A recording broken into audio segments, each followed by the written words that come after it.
tak perlu hantarkan peluru ke nak serang Malaysia lepas Malaysia kutuk. Hantarkan Hello Kitty je. McDonald hantarkan Hello Kitty je. Beratur semua orang. Betul. FOMO habis lah. Fear of missing out betul. Kalau tak ada Hello Kitty tu macam kau memang mati ketinggalan lah. zaman lah. Dia ibarat ni yang latest ni MCR lah. Aku malah nak bercakap banyak benda tu. Tak ada tiket. Semualah tiba-tiba Imo habis lah. Padahal dulu tak dengar pun sangat pun. Jauh kita side track. Jauh. Kita patah balik. Okay. Pasal rumah. At least orang dah dapat sikit cara lah untuk dapat cashback apa semua. At least lah.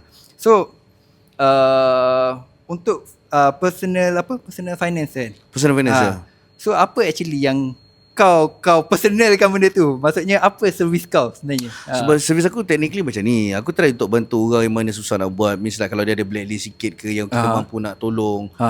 Tapi kau kena beragak juga lah. Aku bukan Vincent Tan. Kalau hutang kau dah juta-juta, takkan aku nak macam ni juga kan. Kena faham lah konsep dia.